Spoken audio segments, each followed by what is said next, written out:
Fala, pessoal. Estamos com mais um episódio do Lado A podcast. É o lugar onde a gente leva os dilemas mentais de forma leve, até mesmo porque está todo mundo no mesmo barco. E agora eu estou aqui com o Dente, meu parceiro, meu amigo, irmão, Luiz Carlos, o nosso psicólogo. Passar a palavra para ele. Dente, bem-vindo, meu velho.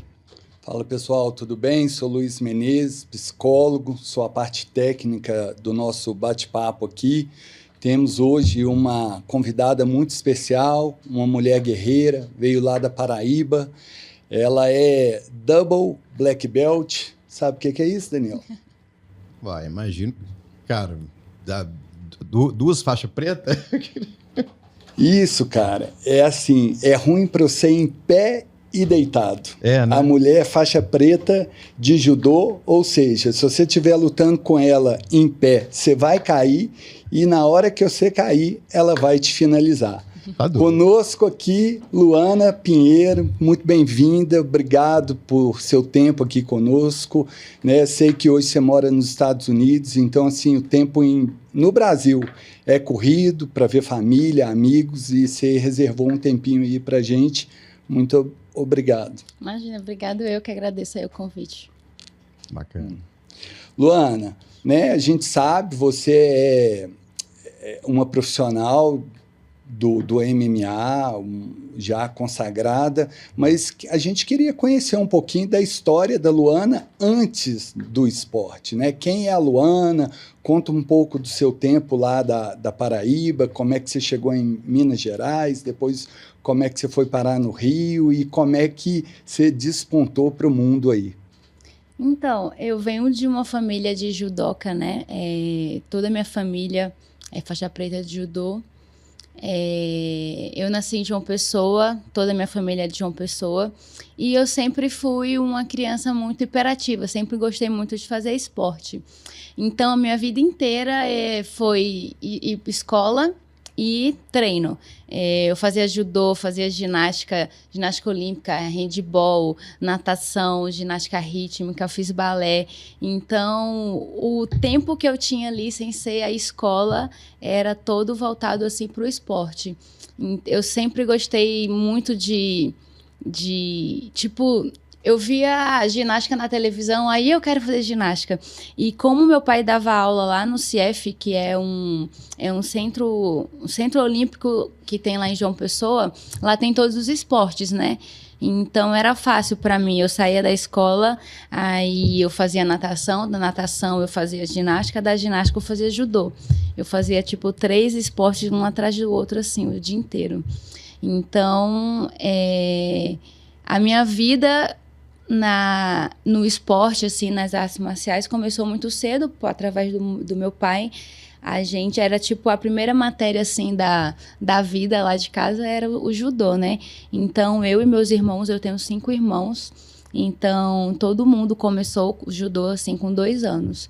E meu pai... era como se fosse a obrigação a gente fazer judô, né? Porque ele acreditava que a gente se tornando faixa preta, a gente não ia morrer de fome, né? A gente ia ter como dar aula, ia ter como fazer um dinheiro ali, não ia morrer de fome e a gente ia ter faixa preta. E aí ele sempre colocava, todo mundo também fez natação, que também para não morrer afogado, né? Então, era tipo, a regra lá de casa era judô e natação. Ótimo. É engraçado porque lá em casa a gente está fazendo a mesma coisa. A gente coloca, eu tenho 2 filhas, né? Uma de 4 e uma de 8, Gabi e Lulu.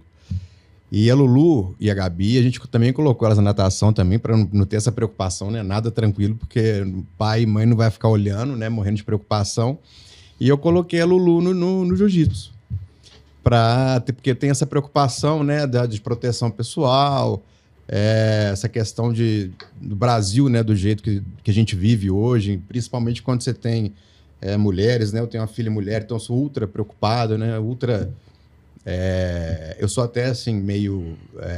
esqueci até como é que fala o nome, mas eu sou protetor demais, sabe? Então eu coloquei a Lulu no jiu-jitsu. Então no começo ela foi de curiosidade, assim... Só que a Lulu, ela é muito igual eu, ela é ultra distraída. sabe? Tipo assim, ela... Eu até xingo ela, mas quando eu brigo com ela, eu fico até com peso na consciência, porque às vezes eu tô fazendo uma coisa, aí eu vejo uma samambaia balançando e eu começo a viajar na samambaia, assim, sabe? Fico olhando. Então a Lulu tava no jiu-jitsu. Daí quando ela montava em cima do coleguinha lá, eu ficava louco, assim, Luísa, finaliza agora! E na hora que vê, só tava olhando pra janela, vendo a folha balançar, ficava em cima do cara, assim, ó. Com a boquinha aberta. Eu falei, Lulu, finaliza. Ela, tá. Aí vai lá e finalizava. Essa coisa. Eu falei assim, cara, ela tá fazendo por minha causa. Ela acho que ela não tá, né? Eu acho que não é muita dela. Então, acabou que eu falei, Lulu, você quer sair e tal? Ela falou assim, pai, quero e tal. Eu falei, então tá, depois. Beleza, eu tentei, mas acabou que eu acho que não é muita praia dela. Aí depois eu, sei lá, acho que eu tentei fazer ela. Ela gosta muito de cantar, canta o tempo todo. Aí eu tentei... levei ela numa aula de canto, ela ficou com muita vergonha, mas enfim, só pegando essa curiosidade aí que eu tentei colocar ela, até para a questão também, o que eu pensava, que a galera fala muito assim da luta marcial como uma parte de educação, de respeito, né? De disciplina. Ajudar na educação da criança, a disciplina também, né? Tava pensando muito nisso também, mas eu pensei, por enquanto a luta vai ter que ficar de fora, vou educar por conta própria mesmo. Sim. E nesse ponto, Luana, me vem uma pergunta aqui, o seguinte, quando que o judô, se ele foi em algum momento um hobby, um projeto de vida, assim, porque você vem de uma família de judocas, né? Seu avô foi judoca, seu pai era judoca, faixa preta, e ele colocou os filhos. Então, assim, talvez seria um projeto de vida dele para os filhos, todo mundo ter uma faixa preta, assim, pelo menos para garantir algo. Mas em alguns momentos, quando a gente não tem muita flexibilidade, isso, ao invés de ser algo positivo, acaba afastando a gente daquilo ali, né? Porque assim, eu faço isso aqui, obrigado, porque meu pai quer que eu faça, mas desde nova, né? Foi um hobby e depois se tornou o seu projeto de vida. Como que teve essa virada aí para você chegar onde você chegou? Então, tipo, o meu pai, ele exigia que a gente treinasse judô pra gente virar uma faixa preta e não morrer de fome, né? Mas ele nunca exigiu da gente competir. Que isso é uma coisa que eu vejo muito hoje em dia, assim, os pais, eles querem se... qual é a palavra que eu posso usar? Eles querem se... Eu acho que transferir um pouco aquilo que eles não foram nos filhos, né? Essa transferência, tipo, assim, ter a realização deles através dos filhos. E às vezes, tipo assim, a criança não quer aquilo, sabe? Mas, tipo, o meu pai dava aula, então a gente tinha que ir pro treino, porque a gente ficava com ele. E a gente gostava, porque no judô... a inicialização ali é muita brincadeira, né? A gente aprende a cair, que é a primeira coisa que a gente aprende no judô, é a cair, para você aprender, tá brincando, não cair com a cabeça no chão, não apoiar a mão, quebrar o cotovelo. Então, a inicialização ali do judô é mais você aprender a cair, é muita brincadeira,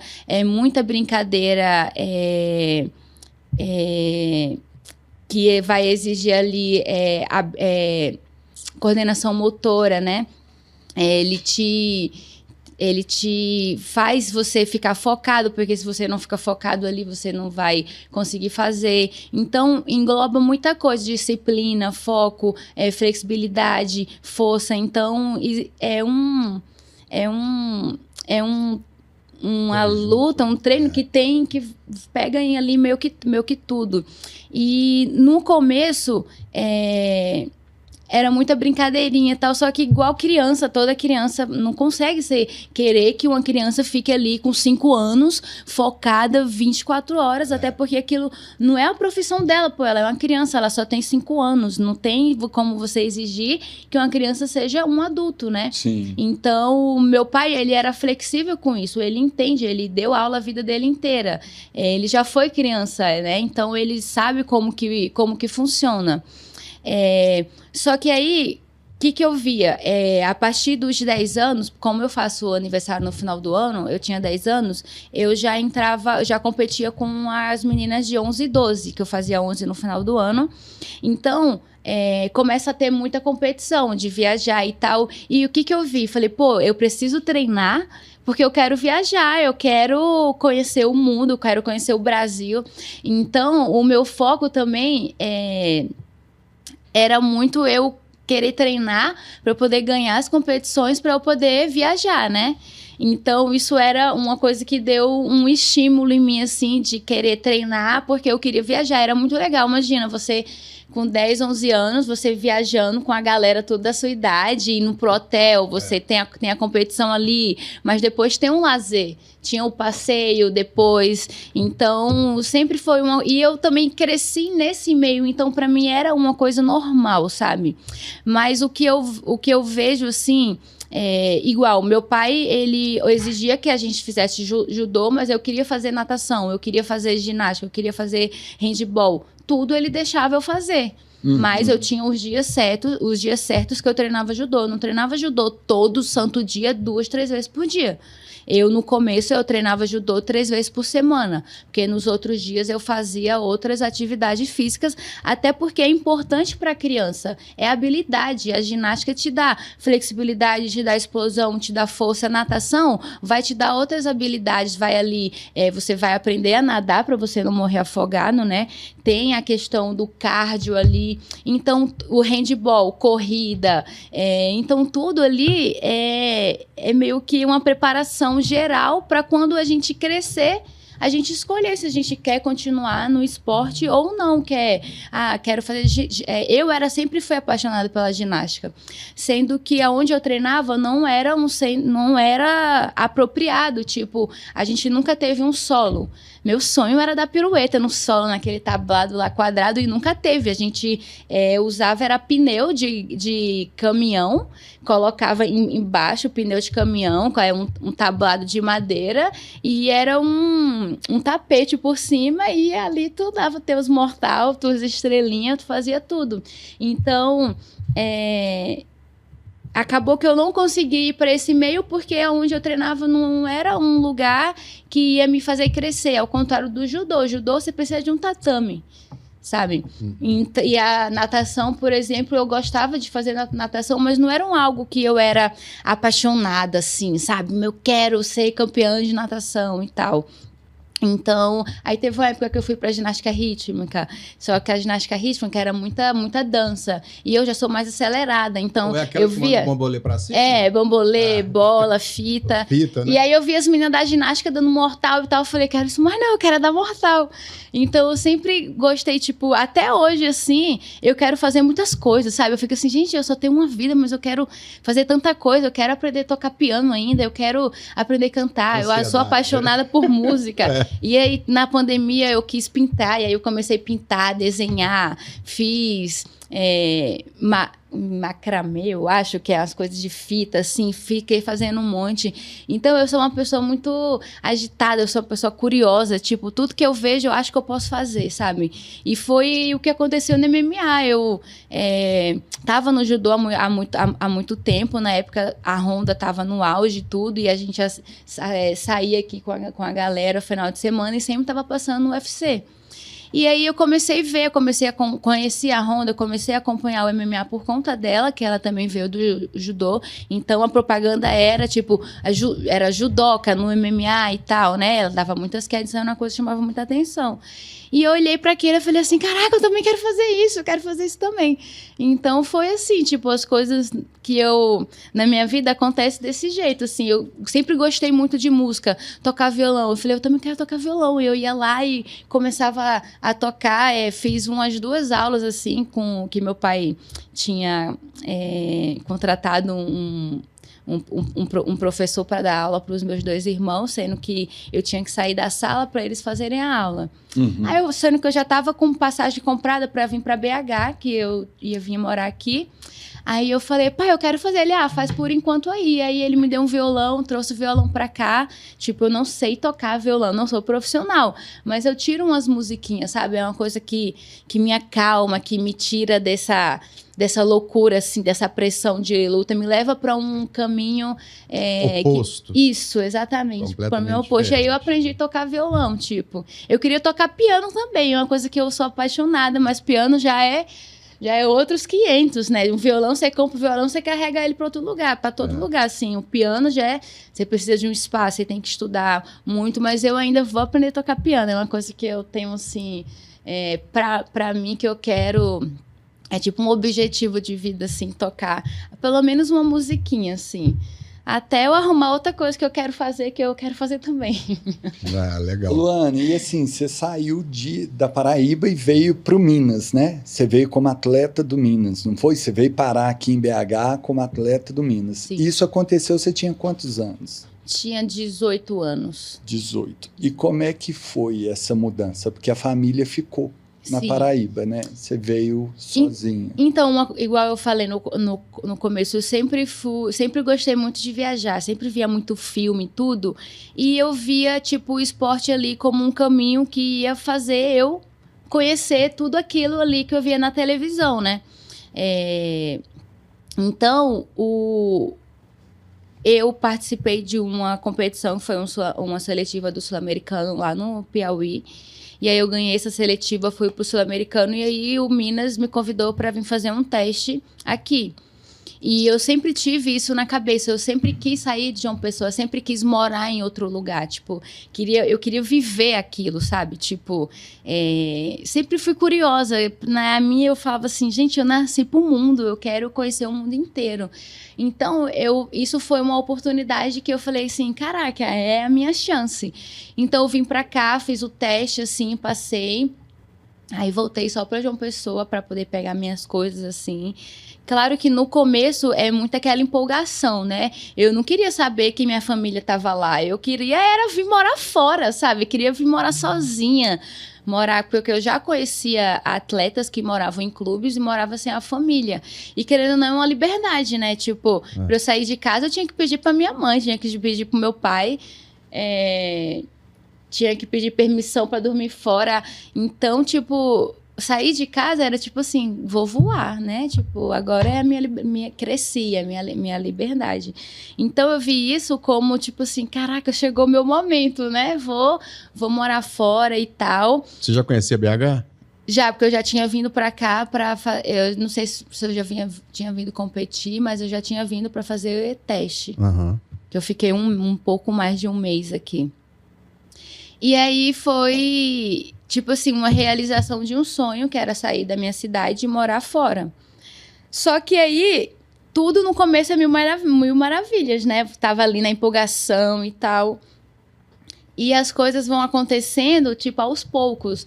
Vai chegando o final de semana, você não tem a sua família ali para você sair, não tem mais a casa de uma tia, a casa de uma avó, não tem aquilo todo mundo. Eu morava numa república, então não tinha essa de ir gente me visitar na república. Tipo, tinha que pedir autorização e seria só os pais e nem podia dormir lá. Era tipo ir lá para conhecer e tinha que sair. E a gente morava na república do Minas, tinha porteira, tinha a tutora que tomava conta da gente, então a gente tinha hora para sair e hora para chegar. Era tipo um internato, né? Não podia dormir fora. Então, acaba que nos momentos, tipo, que você tá cansado, é muita pressão ali, é competição, você tem que ganhar, porque senão o clube te manda embora. E tipo, querendo ou não, quando a pessoa vem pra cá, sai da sua cidade, tipo, a minha vida era ali o Minas, minha vida era o Minas, tipo, não tinha outra coisa, tipo, era treinar a Minas, tipo assim, o meu mundo era só o judô. E acaba que tem época que seu corpo tá cansado, você sente saudade da sua família, você não pode ir pra casa, e aí que começa tudo, né? E aí as pessoas falam, eu quero sair de casa e tal. Eu falo, gente, é muito bom, você tem sua liberdade, mas chega uma hora que você quer a sua família, que você quer estar do lado da sua família e você não vai ter, sabe? Então, tinha vários momentos que era bem triste, assim, principalmente final de semana, que a gente já vem cansado da semana inteira. Você convive com as mesmas pessoas 24 horas. Então, chega final de semana, você vai estar ali a sua amiga que divide quarto com você, que ela só quer ficar na dela e você só na sua. Você quer ver ela longe. Tipo assim, não tem o que fazer, ela vai estar ali, mais, tipo... Cara, não tem ali... a sua mãe pra, tipo assim, passar uma mãozinha na sua cabeça, sabe? Claro que tem internet, né, que que ajuda muito, você tá ali conversando com a pessoa, ouvindo a voz, vendo e tal, mas é diferente, tipo, o sentimento de estar ali, pô, eu fui agora pra João Pessoa, tipo, eu fico, tipo assim, gente, eu quero sair, tá? Eu falei, gente, dê valor à família de vocês, você mora perto da sua mãe, você mora perto do seu pai, dos seus irmãos, marca de encontrar com eles, porque se tem uma coisa que eu tenho... Tipo assim, que eu aprendi na marra, assim, cara, você só dá valor quando você perde. Isso que eu te falo. Minha mãe sempre falava isso pra mim. Você só vai dar valor quando eu não estiver mais aqui. E a vida é assim, tipo, a gente só realmente dá valor quando a gente não tem mais, sabe? Eu vejo muito jovem hoje, tipo, querendo... quero sair de casa, não aguento mais e tal. Eu entendo também, é difícil, tipo, você fica muito tempo ali. Mas é com qualquer pessoa, cara. Eu morava com as meninas, tipo, com as minhas melhores amigas, tipo... Na cabeça de gente que mora com os pais, isso é a melhor coisa do mundo. Imagina você morar com seus melhores amigos. Só que esses melhores amigos, vai chegar uma época que você não vai estar fazendo coisa que você não gosta de... Por exemplo, deixar a louça suja para você depois usar, você vai ter que lavar. Então, isso vai gerando conflitos dentro de casa, sabe? E não tem nada mais certo do que você só conhece as pessoas quando você mora com elas. Praticamente um BBB, né? É um Big Brother, tipo, você só vai conhecer alguém quando você mora com ela. Então, começa a ter esses conflitos...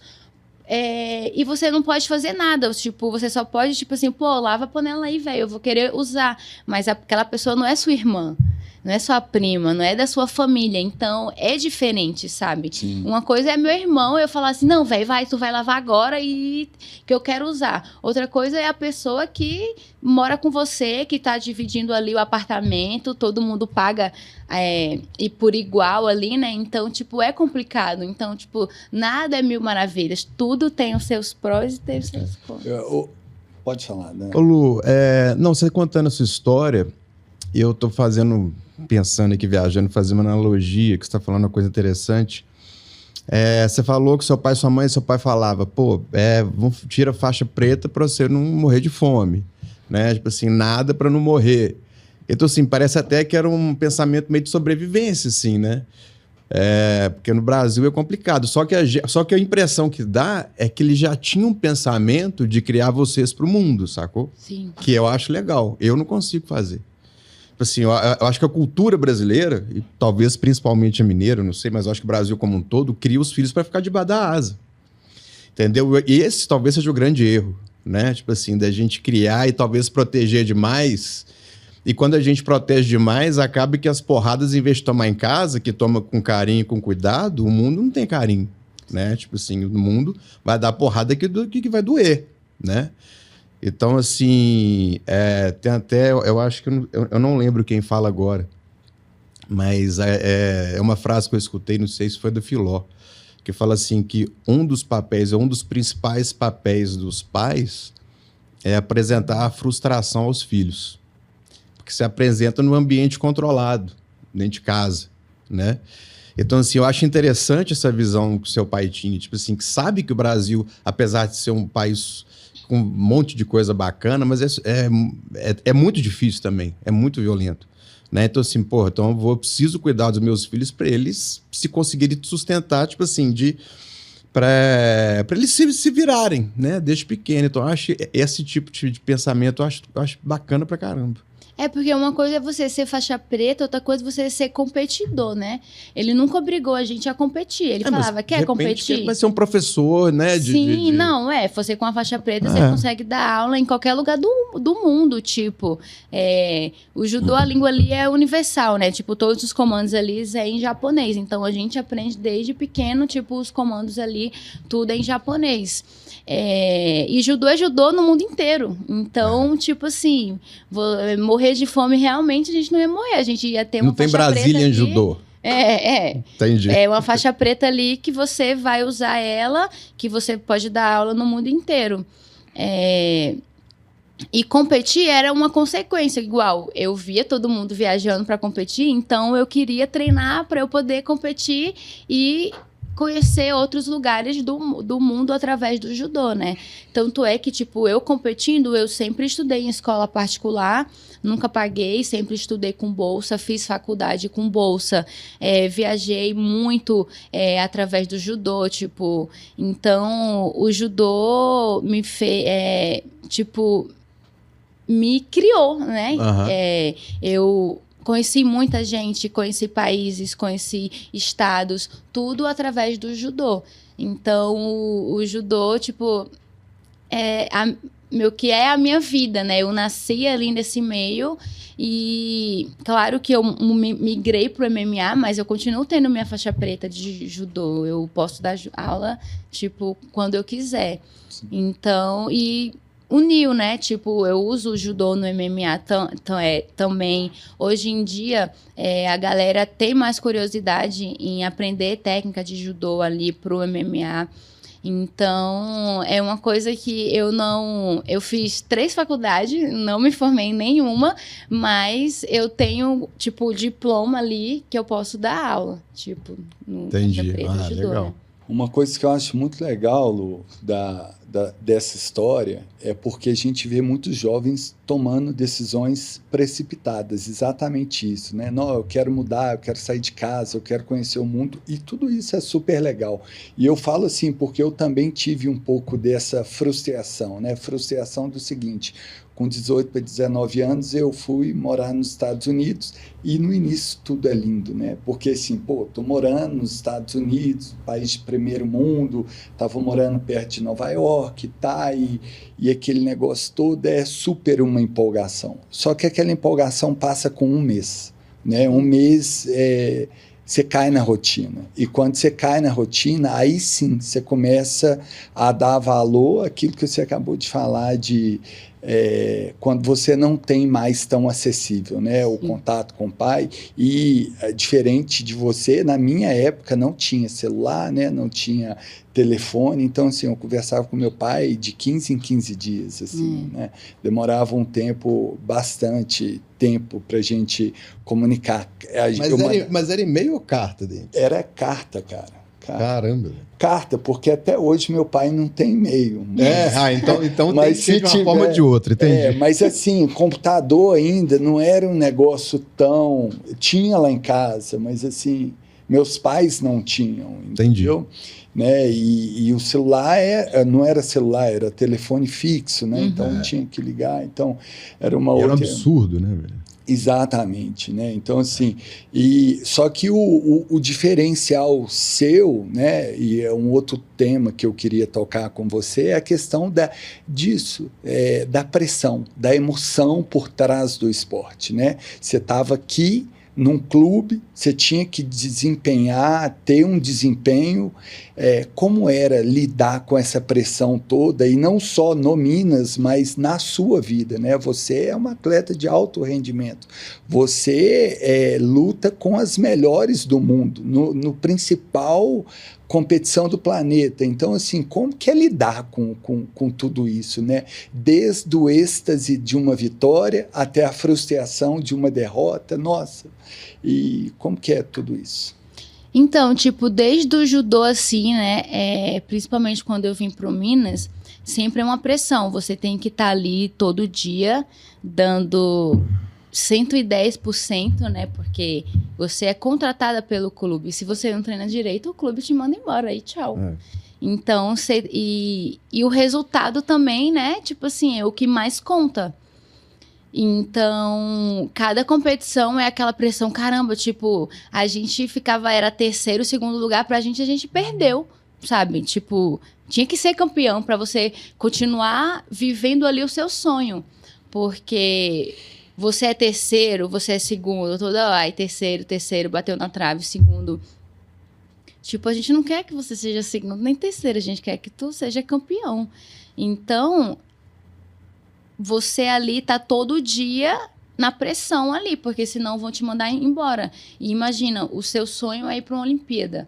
Você saiu de casa, você dedica 110% da sua vida no judô. Então, é todo dia aquilo ali, é você, todo dia 110%, você tem que estar bem, você tem que competir, você tem que ganhar, porque senão o cara vai te mandar embora. E é a mesma coisa que acontece no MMA, né? As pessoas... Na minha cabeça, desde que eu migrei para MMA, eu sabia que eu ia entrar no UFC. Tipo assim, era como se eu não tivesse... Eu não tinha outra opção. Caminho sem volta, né? Eu fazia judô, meu sonho era ir para uma Olimpíada. E eu não consegui ir para uma Olimpíada. E aí eu vi o MMA, falei, cara, eu não vou ser campeã olímpica, mas eu posso ser campeã mundial, posso ser campeã do UFC.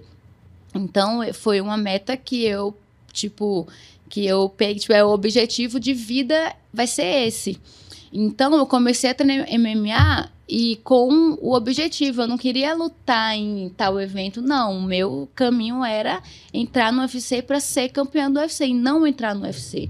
As pessoas, elas acham que, você entrou no UFC, você tá rico, né? Tipo, entrou no UFC, pronto, zerou a vida. E acabou, não, cara, sim. agora que o negócio vai esquentar. Porque entrar é fácil demais. Entrar é fácil. Tá o vendo, difícil... Tá vendo? Ué, então... Você dá tempo pra você... Pois é, velho. Então acabou o podcast. Amanhã eu tô lá. Acabou, ué. Entrar é fácil demais. dando O difícil é você se manter lá dentro. Sim. Tipo, você vê muitos atletas aí, tem muita gente que entra, faz uma luta, 2 lutas e sai fora. Sim. Sabe? Verdade. Então, a partir do momento que você entra no UFC, tipo assim, que antes você tá ali trabalhando pra entrar. Tal, você trabalhou tudo, ganhou suas lutas, fez tudo certo, entrou. Tipo, cara, o negócio vai esquentar agora, vai começar agora, porque agora você vai lutar com os melhores do mundo, né? E tá todo mundo ali, tem o mesmo objetivo que você, que é, tipo, quer vencer a luta, todo mundo quer continuar no UFC, todo mundo quer manter o seu emprego ali, né? Então, a pressão é constantemente ali. Tipo, você sai de um esporte que você tá sendo pressionado, você vai para outro que é pior ainda, porque a gente só recebe dinheiro quando a gente luta, né? Sim. Tem isso. Então, 24 horas assim na pressão. E como é que é? Desculpa te cortando assim, Luana. Eu não sou apegada a nenhuma ideologia, essas coisas, mas eu também não sou idiota, né? A gente tem uma tradição no Brasil, a gente tem, não só no Brasil, mas no mundo, assim. Como é que é ser mulher num esporte historicamente masculino? Né? Até mesmo o UFC começou com os homens e depois foi tendo abertura para as mulheres. Como é que é isso para você? Né? Conta um pouco para o pessoal que está ouvindo, assim, como que é ser mulher num ambiente ou não tem, né? É muito midiático ou tem. Como que é isso? Então, eu acho que hoje em dia... Hoje em dia já não é mais tão preconceituoso assim como era antigamente, né? Antigamente a galera, quem faz essas coisas de luta é homem, né? Tipo assim, a figura assim que eles imaginavam era uma mulher bruta, uma mulher de cabelo cortado, igual homem e tal, uma mulher fortuna e tal.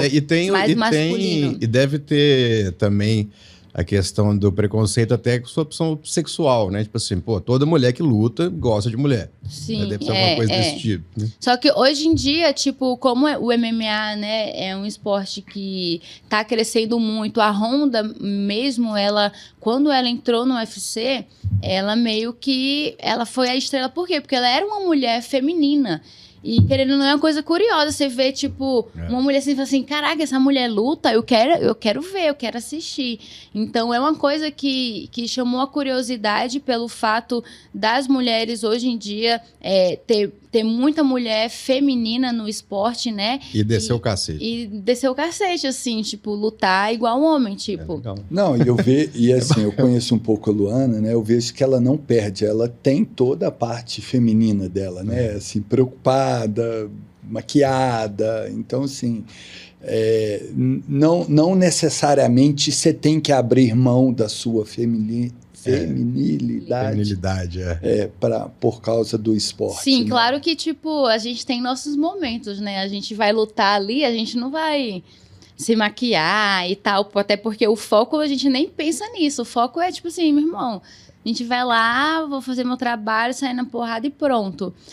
Mas a gente tem os dois lados, né? Tem um lado profissional, que é ali a luta, e tem um lado do Luana mulher, da mulher, Sim. sabe? Que tem mulheres que gostam, né, de ser mais feminina, de maquiar, de usar roupa, usar looks, né, pra sair assim.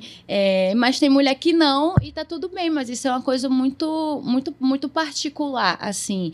Mas o que é engraçado é que, principalmente quando eu tô Luana normal, tipo, vestida de pessoas normais, eu falo que eu luto, assim, as pessoas ficam impressionadas, assim, falam assim, você luta? Não é possível e tal. Eu tenho que mostrar aqui, ó, eu lutando e tal. Então, isso é curioso, mas eu fico feliz porque isso tá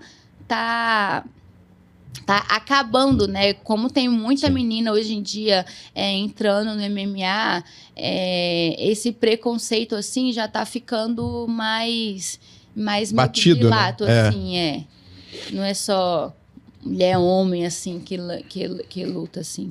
Ô Lu, agora eu queria pegar um pouco do que a gente estava falando atrás, até que o Dente comentou sobre a questão da pressão, da questão do MMA. E uma curiosidade que eu tenho, que quando eu vejo luta, qualquer luta, assim, né? Mas geralmente MMA é mais, pode ser boxe, enfim.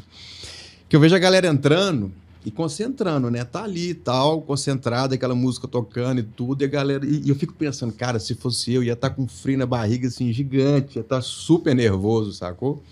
Por quê? Tem um monte de gente, é claro, né, velho, que eu fico assim também, porque eu não tô no universo, né? Mas eu imagino, assim, que todo mundo deve ter essa curiosidade.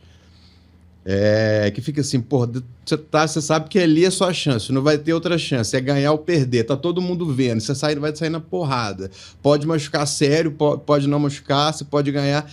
Então assim, como é que é essa ansiedade antes da luta? Tipo assim, como é que é essa concentração? Porque eu fico pensando, ou o cara tá entrando, ou ele tá concentrado na luta, ou ele tá concentrado para não ficar ansioso, sacou? Como é que é isso? Tipo assim, e na hora que toca lá, que você começa a porrada, isso já automaticamente já sai depois do primeiro soco. E você tá na luta. Como é que é essa migração pro nervosismo pro início da luta? Uhum. Então, eu, na verdade, tipo...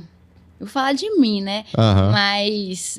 eu fico nervosa com qualquer coisa. Eu fui lutar competição interna lá no Demian uma vez. Eu fiquei nervosa igual a voltar ao MMA. Porque, pra mim, competição tipo assim, é o desafio ali, você vai se testar, sabe? Qualquer coisa pra mim, que você falar que é uma competição, tipo, cara, eu vou focar ali, eu vou estar ali 100%, porque eu quero, tipo, eu sou muito curiosa, assim, até onde o meu corpo pode chegar. Uhum. Tipo, eu fico, na minha preparação, eu falo assim, gente, se eu tiver que desmaiar treinando aqui, eu vou desmaiar treinando, porque eu quero realmente dar tudo que eu tenho para eu chegar lá, tipo assim, preparada para qualquer coisa. E só que lá na hora pode acontecer tudo, né? Então, tipo, eu tenho uma curiosidade que eu fico assim, gente, o que será que eu vou arrumar dessa vez? Porque ali na hora você, cara, é uma questão de sobrevivência. Ou você vai matar, ou você vai morrer. E é até engraçado, assim, que eu sou uma pessoa que eu não gosto muito de me ver lutando, sabe? Por quê? Não sei, porque pra mim é muito agressivo e também eu sou muito perfeccionista. Então, tipo, eu fico nervosa demais. É uma coisa que eu acho que eu nunca falei, eu choro antes de lutar. Tipo, antes eu chorava, tipo, ali no vestiário e tal, agora eu tô conseguindo chorar antes, porque, tipo, cara, eu tô indo me transformar numa pessoa que não é não é a Luana meiga que todo mundo tá acostumado. É como se eu fosse me transformar, tipo, num monstro. E eu vou fazer uma coisa que, se não fosse o esporte, eu não iria fazer. Eu não iria bater com a pessoa pra querer, tipo, bater nela com toda a minha força e tal, porque ali é sobrevivência. Se você não matar, você vai morrer. Então, eu sempre choro antes das minhas lutas. É uma coisa que... eu choro e e me acalma, sabe? E a galera Tipo, que tá com você já tá acostumada. Já tá todo mundo Já tá todo mundo sabendo. No treino. Cadê a Luana? Ah, não, tá chorando ali, daqui a pouco ela volta e tal. Já é uma coisa normal. Tipo, eu sempre fui muito chorona, no judô também. Eu entrava chorando nas competições. Mas é uma coisa que, tipo, eu achava que tinha alguma coisa, tipo, cara, por que eu faço isso? E eu faço terapia, né? Terapia, psiquiatra, psicólogo, tudo, tipo, eu sou assim. Essa sou eu. Tipo, então, não tem como mudar. a sua forma de lidar, não é a forma de lidar, na verdade o choro é como se fosse um resultado daquilo, né? Mas o que você costuma fazer assim para isso passar? Agora, falando um pouquinho até fora da questão de luta, você tá ansiosa, você tá num momento mais, assim, mais difícil e tal, eu preciso fazer alguma coisa. Dani, mas deixa eu só fazer uma pergunta aí. Pode, beleza. Esse aqui, até de curiosidade, eu tinha a mesma curiosidade que você, mas a minha pergunta complementar à sua é o seguinte, Luana, tem alguma pressão silenciosa que o público não percebe? Que nós, de fora... isso é legal. Que não somos atletas, vocês passam ou sentem que a gente não percebe e que é ali inerente? Então, a pressão que eu sinto eu mesmo coloco a pressão em mim. É a cobrança da minha própria cobrança, Luana, sim. né? Do seu perfeccionismo. Sim, tanto é que, tipo, sempre que eu vou lutar, eu nunca pensei, tipo, eu nunca penso, eu tenho que ganhar, eu vou ganhar. Não, tipo, a minha pressão comigo é, tipo, eu dar 100%, eu fazer tudo que eu posso fazer ali. E talvez esse meu choro, esse tudo, é tipo, cara, eu tô indo me transformar numa pessoa que eu não gosto, mas eu preciso disso. Eu não gosto de bater nas pessoas, mas o meu esporte é esse. Tipo, e ali na hora eu não penso nisso. É como se eu sou Luana até eu entrar ali na porta do octógono. Depois que eu entrei ali dentro do octógono, eu não sou mais a Luana. Eu sonho muito, eu falo até com minha terapeuta assim, eu tenho muitos sonhos que eu sou um leão, assim, um tigre. Tipo, sempre que eu vou correr, eu tô correndo com a mão no chão, como se eu fosse uma caçadora mesmo, sabe? Então, quando eu entro ali dentro, eu não sou mais a Luana, eu meio que me transformo. Tanto é que quando eu assisto a luta, eu fico assim, caraca, olha o que eu fiz. Porque eu nem lembro o que eu fiz. Tipo, as pessoas, caraca, aquele chute lá que tu deu, aí eu chutei. Então, eu fico tão dentro ali do meu mundo, tipo assim, ali, né? que eu não sei o que eu fiz na luta. Tipo, claro que a gente lembra algumas coisas, mas eu preciso assistir pra eu ver o que eu fiz. Porque tem coisas que eu fico assim, caraca, eu não acredito que eu fiz isso, sabe? Então, é uma coisa que é muito instinto meu, assim. Eu acho que todo mundo tem um lado bonzinho e um lado meio mal, né? E ali é onde eu posso soltar aquele meu lado que eu acho mal que de uma maneira legal, né? Sim, que a sociedade aceita aquilo, né? Uma coisa que eu converso muito com a minha terapeuta, a Lilian, ela fala isso, que tipo, isso não é normal, a sociedade não aceita isso, você tá com raiva ali e você pegar uma pessoa na rua e meter a porrada na pessoa, isso, porra. Mas no MMA, você pode fazer isso. Pode fazer. Agora que você falou assim, não, porque eu choro, porque eu não quero bater nas pessoas, mas você já viu assim, você já identificou alguma colega sua de profissão que você olha pra ela e fala, pô, essa aí gosta de bater, velho. Essa aí tá batendo com vontade, assim, essa é mais ruimzinha. Não é que eu não gosto, tipo, não gosto de bater nas pessoas. É que tipo, aquilo é uma profissão, né? É como se eu vou me transformar numa pessoa agressiva que vai querer matar outra pessoa, tipo. Mas quando começa a luta ali, tipo, você tá nervoso, mas o nervosismo é um nervosismo de, tipo assim, não é eu não sei, não é nem tanto um nervosismo, é a ansiedade de começar logo. Tipo, porque por mim não tinha nada daquilo, só tipo assim, cara, vamos, não tinha encarada, não tinha nada, era só pesou, vamos lutar, pronto, sabe? Aquilo ali é para entretenimento, né? Exatamente, porque senão isso aí faz parte do show do MMA, né? Sim. Então, pra mim, depois que a gente tá ali tudo, coração acelerado e tal, mas você tá confiante, eu sei o quanto eu treinei e o quanto eu tô preparada pra entrar ali e fazer o que eu tenho que fazer. Tipo assim, se eu tiver que, igual, Eu já lutei no meu primeiro round, minha mão quebrou e eu continuei lutando. Eu nem sabia, tipo, que dava pra aguentar você treinar com a mão quebrada, porque eu já treinei com a mão quebrada, eu fiz num sparring lá no Rio, minha mão quebrou tudo, e eu falei, cara, eu acho que eu quebrei minha mão tudo, continuei, fiz mais um round, mais meia boca, e na luta não, na luta ninguém nem sabia que eu tinha quebrado a mão, sabe? O negócio tá quente então, ainda, e isso né? é uma coisa que eu acho muito maneiro, tipo, cara, olha o tanto que o ser humano consegue, tipo assim, aguentar ali na hora do vamos ver, na hora da sobrevivência. E isso é uma coisa que eu gosto demais, tipo, vamos correr até não aguentar mais. Tipo assim, eu quero ver até onde o meu corpo aguenta, tipo, que até eu desmaiar. Tipo assim, gente, eu vou dar tudo. Se eu desmaiar, vocês me seguram. Então, eu gosto disso, eu gosto de desafio. Tipo, eu sempre gostei de competição, sabe? Eu sempre fui muito competitiva. Você fala que você é muito agitada desde menina. Você já teve alguma lesão séria? Você já precisou ficar parada? E como que fica a cabeça quando o corpo tem que paralisar, né?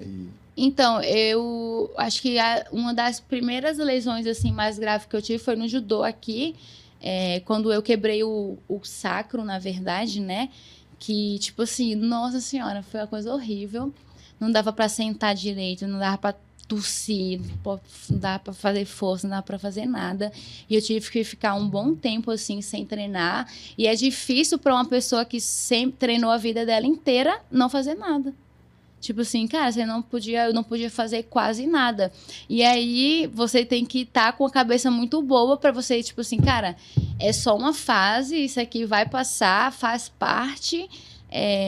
Todo atleta, qualquer pessoa na rua pode tropeçar e quebrar o pé e ficar parado. E a gente mais ainda, porque a gente trabalha com o nosso corpo, né?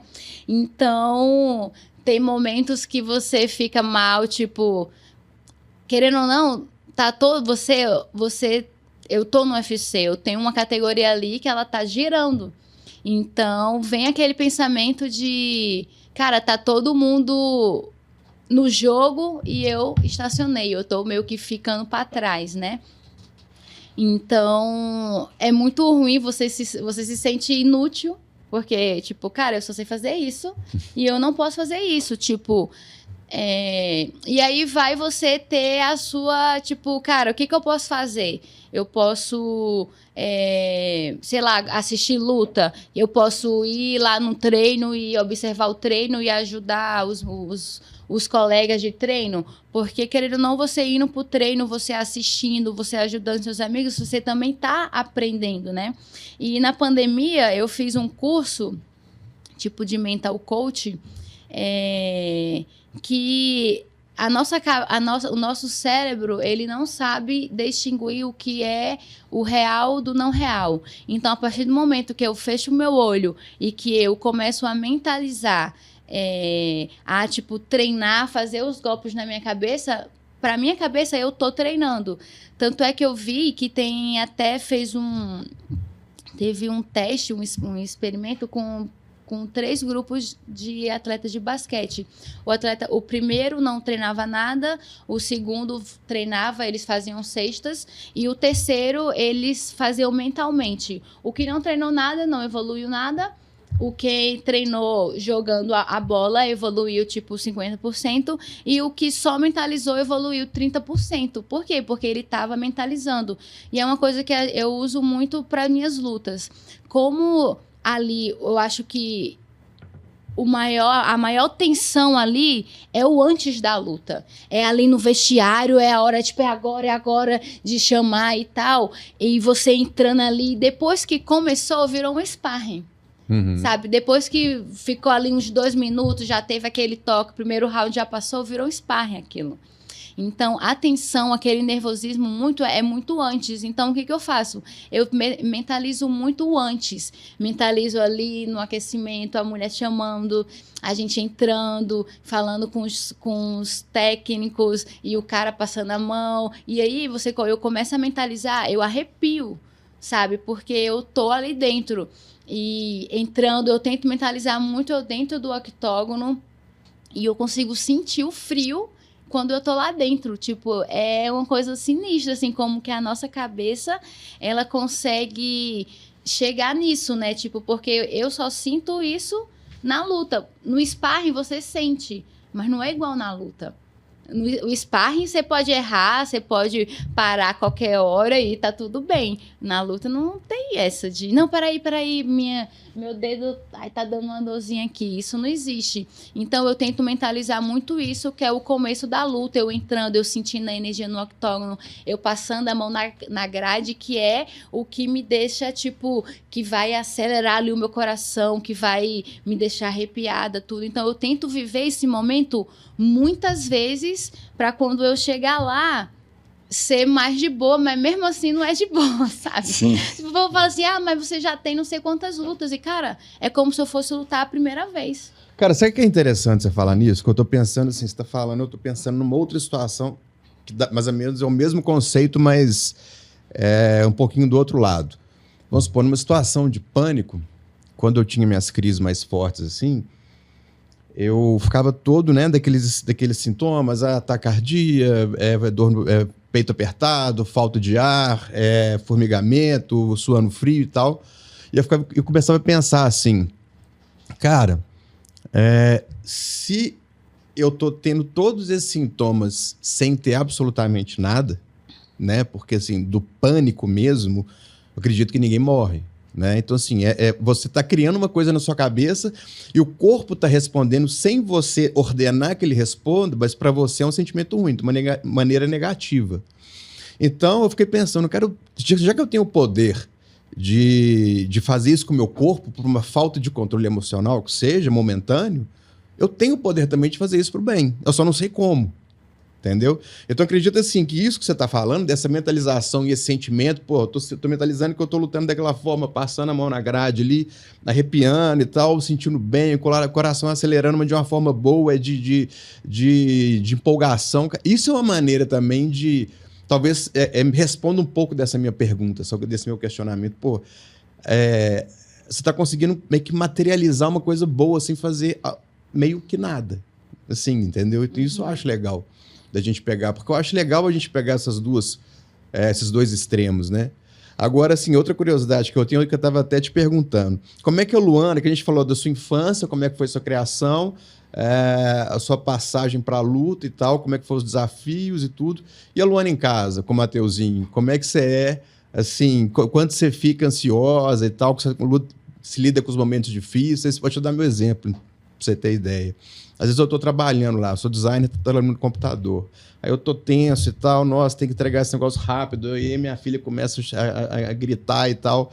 Aí o que eu faço? Na hora que eu estou meio estressado, eu costumo dar umas latidas, sacou? Aí eu estou assim, velho. Aí o bicho tá pegando. Sacou? Eu dou uma latida, velho, e aí melhora. O que você costuma fazer, sacou? Então, na verdade, eu uso muito a respiração, né? No começo, já tem mais de 2 anos, assim, que eu tô em tratamento, né? Com o meu psiquiatra, o Dr. Fadel, que ele é psiquiatra do Comitê Olímpico Brasileiro. Uhum. Ele é ótimo, assim, pô, ele foi um anjo, assim, na minha vida, me ajudou demais. Eu tinha muita crise, e é exatamente isso, é do nada. E as pessoas falam, cara, mas você tá com a vida boa, você tá no UFC, você mora num lugar legal, você faz o que você gosta, por que que você... As pessoas até falam, mas você tem depressão, você tem ansiedade, por quê, sabe? E tipo, cara, simples, e não tem um porquê. Tipo, é do nada, tipo, eu tava tendo muita crise até eu começar a tomar remédio, né, me medicar, eu tava tendo muita crise do nada, tipo, tava... eu, Matheus, um casal amigo nosso, eu brincando com a criancinha, do nada meu coração começa a acelerar, começa a dar calor, começa a dar vontade de vomitar tudo, e você fica assim, meu Deus, tá vindo. E aí tá vindo, e eu, com a minha terapeuta, a gente começou a, tipo assim, a ver que isso é o quê? É como se eu tivesse em perigo, né? O seu corpo começa a achar que você tá em perigo, só que, cara, você tá com aonde medo... que eu tô em perigo aqui? Tipo, da onde que veio isso? E aí, a maioria das vezes, tipo, eu tento fechar o olho, respirar, focar na minha respiração, tudo, mas às vezes é muito forte, é mais forte do que eu. Então, foi aí que eu comecei o tratamento, né, com o Dr. Fadel, e me ajudou muito, só que, tipo, o tratamento, ele não é um milagre, ele não vai te curar. Não, Eu continuo tendo crise de ansiedade, só que agora é mais leve. Sim. Não era uma coisa que... É porque você está identificando os seus sintomas. Sim. E você começa a identificar os gatilhos também, entendeu? Os gatilhos que são as coisas mais, tipo assim, que é mais difícil, que pra mim é instantâneo. Quando eu tô começando a ter uma crise, eu consigo sentir, sabe? Eu consigo sentir, eu falo assim, cara, que merda. Sendo que antes eu ficava lutando contra isso. E aí era pior. Agora, eu falo assim, não, cara, você tem que aceitar. Isso, exatamente. Você tem que aceitar, porque é assim que não tem o que fazer. Eu tô então, nessa, tipo assim, agora eu preciso sair. Pra sair eu tenho que aceitar. Tem que aceitar. E é você respirar, manter a respiração, tudo. Eu tenho um remédio que eu uso, o SOS, quando eu tô tendo crise. Mas agora já tem uns 2 anos, assim, que eu tô em tratamento. Eu tô tentando, tipo, respirar, tentar me acalmar, chorar, mas, tipo, só passa, não é? Ai, tem uma crise, passei. Não. Vai ter o choro. Eu já vi que eu chorar é meio que faz parte do seu processo. desse processo ali. É um sabe? mecanismo de extravasão, entendeu? Você coloca para fora aquilo ali, né? Sim. Igual a terapia, às vezes, né, o pessoal chega lá no consultório, tem hora que a pessoa chega tão ansiosa que ela fala. E eu percebo que a necessidade dela é de falar, então deixa ela falar, fala. Tem dia que não dá para eu falar, só a pessoa fala. Só que no final a pessoa me abraça e fala, Luiz, foi bom demais, você me ajudou demais. Aí eu falo, o que eu fiz? O que eu fiz? Eu não fiz nada, eu só deixei ela falar. E ali foi um mecanismo também para colocar para fora. E o choro também é um mecanismo de colocar para fora. Sim. Né? E claro que tem vezes que, tipo, eu tô, sei lá, num ambiente aberto, tudo, e eu tô sentindo, eu tomo o meu SOS, sabe? Que eu tomo e eu fico bem. Mas eu tô querendo parar de tomar remédio já. Esse mês passado, né?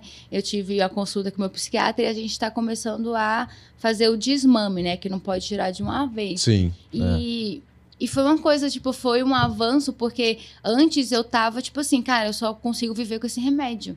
Tipo, eu via que tava acabando, era muleta, já né? tava, tipo assim, cara, não pode acabar, porque eu vou ficar daquele jeito, porque eu sei como é o sentimento e eu não quero sentir aquilo, porque é uma coisa pesada demais, sabe?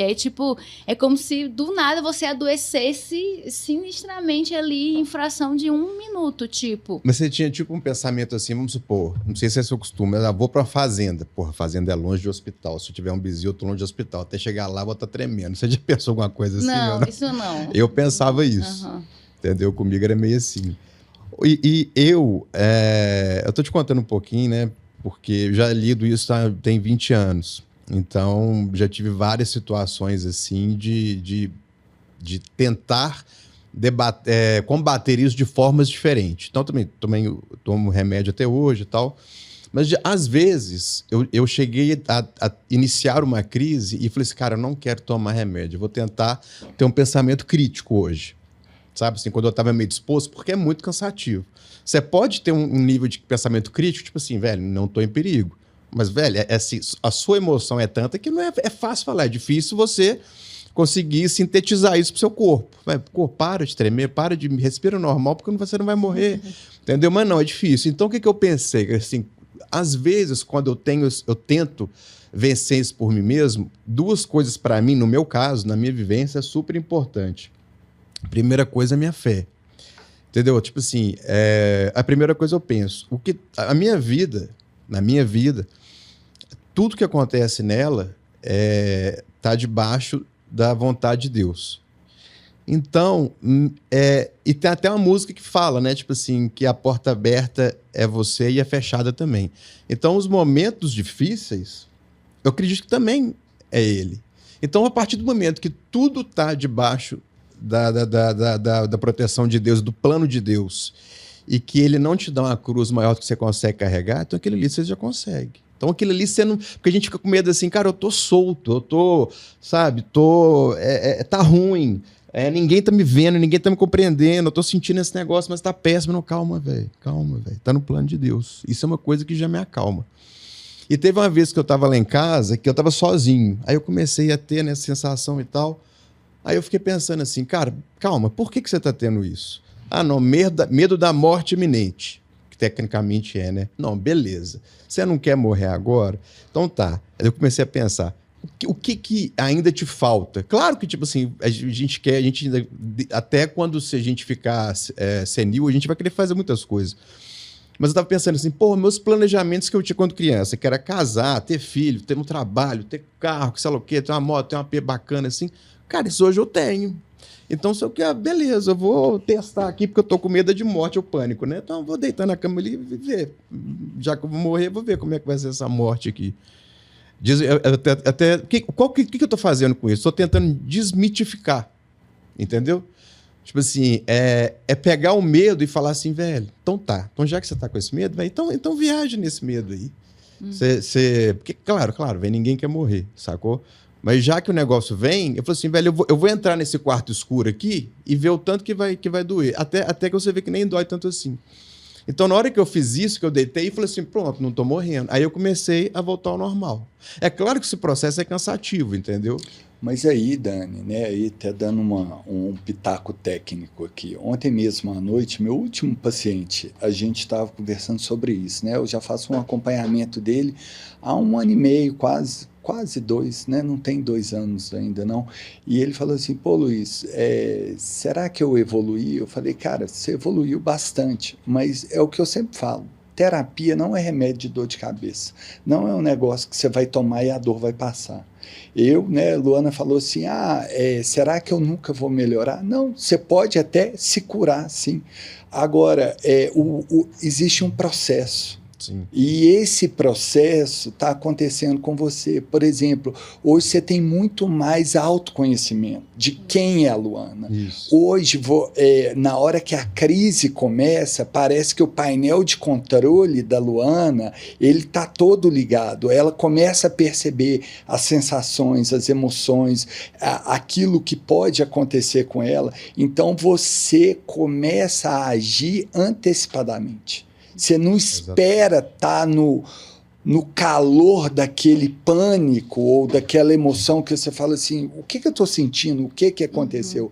Hoje você tem muito mais conhecimento sobre isso. Sim, eu desesperava que eu começava a sentir, aí eu, tá vindo, até falar com meu Deus, tá vindo, tipo assim, como se tá vindo um monstro, tipo, e aí eu não queria aquilo. Porque ninguém quer ficar passando mal, né? Então, eu ficava mais... Eu acho que piorava por conta disso. Porque eu ficava desesperada, porque eu tava sentindo que tava começando e eu ia ser pior, né? Sim. Então... Hoje você sabe um pouco da intensidade do que você também faz. Você sabe mais ou menos já o que você faz. Se eu tomo um remédio, se eu vou primeiro numa técnica natural de respiração, sabe? Você já tem uma clareza para lidar com essa situação muito maior do que antes, entendeu? Então, isso já é uma evolução, né? E era o que eu estava falando com o paciente. Eu falei, cara, hoje ele também tem algumas crises de pânico, assim, que ele começa... Só que eu falo, cara, hoje você percebe que tudo está acontecendo e como que você sai dele, né? A questão ela ainda está voltando e o intuito é cada vez mais a gente prorrogar para que isso apareça menos, né? Sim. Tanto é que até com os remédios eu ainda tenho, né? Tipo, não é uma coisa que vai... Que, tipo, é um milagre. Aí começou a tomar remédio... eu tô zero, não tenho mais nada. E eu acho que uma coisa que, tipo...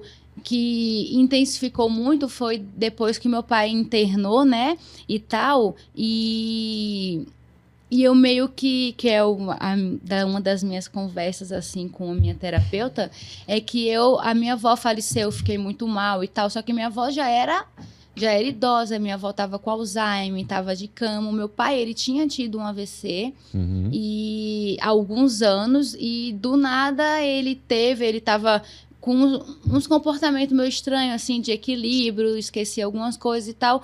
E o dele foi assim, tipo, teve outro AVC e já ficou internado, e aí já deu uma complicação.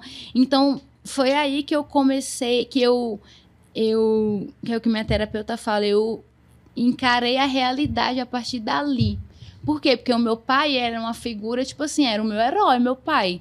Pra mim, meu pai era imortal, sabe? E você não espera nunca, né? Tipo assim, uma pessoa ali que faz tudo e tal, do nada vai acontecer uma coisa dessa e, tipo, e vai ficar muito mal em cima de uma cama. Então, eu acho que o meu foi muito forte porque eu encarei, eu abri, tipo assim, caraca, a vida é assim, as pessoas vão morrer. Tipo, não só velhinhos vão morrer. Até porque, tipo, a minha avó faleceu, mas igual eu falei, ela tava com Alzheimer, ela tava de cama, ela já tava muito mal. Então, a gente meio que esperava isso. Não foi uma coisa de supetão igual meu pai, né? Sim. Então, e foi uma coisa assim que foi também, eu me aproximei muito de Deus, assim, que eu falava assim, meu Deus, se ele tá fazendo isso é porque, cara, ele quer, eu vou fazer o quê? É uma vontade dele. Então, foi aí que eu comecei, tipo, eu rezava, eu orava, era o dia inteiro, assim, eu tava ficando psicopata, tipo... E aí eu comecei, tipo, aí conversando com as pessoas, todo mundo, cara, você não pode ser egoísta de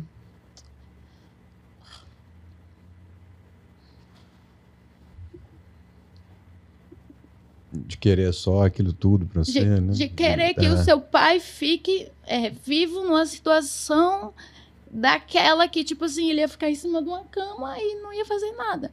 E ele sempre falou pra mim que ele não ia querer dar esse trabalho pra ninguém, né? E eu nunca tinha entrado em UTI, nunca tinha entrado em nada desse tipo. Tipo, as pessoas faleciam, ia no enterro e pronto. E eu comecei a entrar na UTI, eu fiquei 3 semanas lá em João Pessoa, quando ele estava internado. E eu comecei a, tipo... Eu não tinha nunca me deparado com a realidade da vida. Eu entrava na UTI ali, eram as pessoas, os familiares, tipo assim, rezando, porque na UTI você não sabe você não sabe de nada, de nenhuma notícia, você só sabe quando você chega lá, que aí você vê a situação, né? Então, era aquela tensão toda e você entrava lá na UTI e você via, tipo, cara... As pessoas lutando pela vida, as pessoas entubadas com aquele cano dentro da boca. Aquilo ali pra mim foi uma coisa, tipo... A pior coisa, assim, que eu já vi, ainda mais o meu pai, entendeu? Que era um símbolo, tipo, de força pra mim. Tipo, meu pai era, tipo, imortal, assim. E você vê como que as pessoas ficam vulneráveis. Tipo, a pessoa não faz nada ali. Tipo, tem que ter alguém cuidando dela, né? E é a pessoa que você ama, tipo, é muito difícil, você só quer, tipo, tirar ela e levar pra casa, mas ela precisa estar ali. E, tipo, e a hora é o quê? É 30 minutinhos só de visita ali, você tem que ir embora, e eu não queria deixar ele ali, né? Sim. Luana, mas você sabe uma coisa, assim, eu tô aqui, fico assim... Cara, que bênção você poder abrir seu coração. Sabe assim, de verdade, porque eu posso, apesar de conhecer você, Mateuzinho, né, vocês já estão fora há muito tempo, então, assim, a grande maioria das pessoas, né, a profissão de vocês são atletas de alto rendimento, vocês são porradeiro. As pessoas olham para vocês e verem uma super mulher, um super homem ali. E conhecer por trás disso, conhecer uma pessoa humana que chora, que sofre, que tem seus dilemas e que abre com tanta naturalidade, com tanta verdade, isso assim, isso abençoa demais, porque quando você está ali vendo o UFC, só a luta, você vê uma outra Luana. É. Sabe? Você vê... não sei se a palavra mais adequada é, mas você vê um personagem. É aquilo que você falou. Ali em cima não é a Luana delicada, ali em cima não é a Luana sentimental, sentimental. Não, é a Luana que está subindo ali para vencer, para ganhar, para derrubar o seu oponente. Aqui a gente está conhecendo o ser humano, né? E por que eu estou falando que, para mim, isso é uma bênção? Porque várias pessoas olham para vocês e falam assim, nunca vou ser. Eu não posso, eu não consigo ser uma guerreira como ela é guerreira. E isso é uma mentira na mente das pessoas. Elas podem, né? Porque elas ficam criando, idealizando um personagem, como se você fosse o tempo todo aquela mulher forte, tá? E que não tivesse os seus momentos de fraqueza, de dor, de dificuldade. E aí, né, tipo, foi onde eu, tipo, comecei... É difícil você aceitar isso, porque você não quer que a pessoa que você ama, você não vai ver ela nunca mais, né? Tipo assim... E foi uma coisa que, tipo, que eu evolui muito. E hoje em dia, tipo, eu sou muito mais próxima a Deus e eu não tenho medo de mais nada. Tipo assim, eu falo, cara... A gente fica fazendo questão por uma besteira e olha, as pessoas estavam lá em cima de uma cama, entubado, tipo, elas só queriam estar em casa, sabe? Nesse momento, nessa situação, eu sei o que você está falando, assim, eu passei por... Eu acho que eu experimentei uma fração desse sentimento que você está falando por causa da minha filha, né? Minha filha, com 2 anos, ela teve a pneumonia e ficou 40 dias no hospital. 20 dias dos 40 ficou entubada no UTI. E é engraçado que no primeiro dia, quando você deixa ela no UTI, que você volta para casa, porque você não aguenta ficar lá sempre. Aí minha sogra ficou e eu fui para casa. Cheguei em casa, eu falei assim, cara, nada disso aqui importa. Você vê apartamento, você vê carro, moto, velho, não, apartamento legal, super decorado, não, isso aqui, nada disso mais importa. O que importa tá lá no hospital. O que realmente importa. E acaba que depois, quando as coisas passam, né, a gente acaba que volta. Tipo assim, a gente é um sentimento que a gente tem, mas que ele meio que se perde no dia a dia, no mundo doido, né, e tal, nessa questão de consumismo. A gente meio que acaba voltando para as distrações de novo, né? Não é uma coisa que, tipo assim... É uma lição que a gente toma, que a gente fica. Mas eu sinto assim que se você não se policiar o tempo todo, você acaba voltando para o mundo de novo, assim, dessa forma, mais, entre aspas, banal, né? Que você tá falando, igual você falou, pô, o que realmente importa estava lá na cama, eu queria trazer ele para casa, né? Então... E aí, assim, Luana, queria ficar um tempão aqui, batendo papo, né? Verdade. E né, a gente vai te chamar de novo, a gente quer continuar esse bate-papo, mas indo já para o final e tendo essa pegada, assim, qual mensagem que você deixa para o pessoal, né? Para os jovens, qual mensagem você que flerta nos 2 mundos, né? Um mundo de mídia, mas um mundo natural das pessoas comuns, passado, tudo que você já passou, o que você deixa para eles, assim, o que é importante para você e o que talvez você fala, cara, foca nisso, isso aqui é importante. O que não mata fortalece, né? Eu acho que, tipo, isso é um lema, assim, depois que eu encarei a realidade, assim, tipo, crua e nua ali, né? Eu vivo, eu falo com a galera assim, cara, hoje eu nunca mais, tipo, agora eu vivo, tipo, vamos sair de madrugada, vamos ir na praia, vamos dar um mergulho de noite, tipo, fazer essas coisas porque ninguém sabe o dia de amanhã, sabe? Então, cara, o que você tiver vontade de fazer, claro que, né, dependendo da situação e tal, tipo, de você viver, sabe? Viver, fazer o que você realmente ama, aproveitar a sua família, aproveitar o seu pai, tipo, meu pai brigou comigo, eu não falo com ele, tem de ver, cara, aproveita, ele ainda tá aqui, ainda dá tempo de você ir lá conversar, pedir desculpa, sei lá, se reconciliar, mas a família é tudo que a gente tem, sabe? Tipo assim, então aproveite os seus amigos, as pessoas que você ama, sempre que puder, tipo, tá ali do lado delas, porque você não sabe o dia de amanhã e às vezes pode ser tarde demais, né? Tipo, uma coisa que eu fico assim, pensando muito, é tipo, pô, eu saí de casa cedo e eu não pude aproveitar tanto o meu pai igual o meu irmão que tava lá 24 horas do lado dele. Mas a gente não pode parar a nossa vida, né? Uma coisa, eu fiquei muito mal depois do falecimento do meu pai, que eu não queria nem lutar mais, assim, porque tudo, assim, que eu fazia era meio que pra agradar meu pai, sabe? Tipo, eu não sei o porquê, mas tudo que eu queria ver ele feliz ali. Então, eu era como se fosse, eu queria ser tipo, interter ele, né?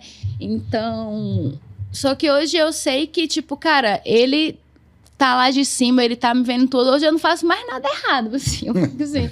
Às vezes eu quero jogar um papelzinho no chão. Eu fico, meu Deus, meu pai tá olhando, vai brigar comigo. Aí eu coloco dentro do meu bolso, assim. Então é uma coisa que eu fico, cara, meu pai tá vendo tudo. Então eu acho que eu me aproximei mais de Deus. Eu sou um ser humano, tipo, melhor, assim, né? Continuo chorona, tipo, pra mim é muito difícil eu ver competição de criança, eu vejo os pais felizes torcendo pro filho, eu não aguento não, eu desabo, começo a chorar e tal, porque eu lembro muito do meu pai, mas eu já vivi isso. Quando eu era pequena e meu pai tava lá na grade, né? Tipo assim, torcendo por mim e tudo. Então, o que eu acho é isso. Eu acho que, cara, você tem que viver. Você não sabe o dia de amanhã. Aproveite seu pai, seus avós, sua mãe. Faça o que te faz feliz, né? Porque a vida, a gente só tem uma vida. Se a gente não aproveitar agora, a gente vai aproveitar quando, né? Então, é isso, tem que se jogar mesmo, se arriscar e ver o que vai dar. Tipo, uma coisa que eu falei numa entrevista no UFC, logo depois que meu pai faleceu, a gente fica muito nessa, lutar e não sei o quê, que é uma coisa muito pesada pra gente, né? Tipo, é vida ou morte e tal. Eu falei, cara, eu vi as pessoas lutando pela vida delas ali em cima de uma cama no hospital. Eu tô vindo aqui fazer porque eu quero. Ninguém tá me obrigando, sabe? Eu não tô em cima de uma cama, eu tenho saúde. Então, enquanto eu houver saúde, eu vou fazer o que faz o meu coração bater mais forte. Muito bom. Bacana. Lu, super obrigado. Adorei. Foi ótimo esse bate-papo que a gente teve. Gostei demais, assim, de te conhecer mais a fundo, né? Muito bacana. Obrigadão mesmo. Imagina. Obrigado, Lu.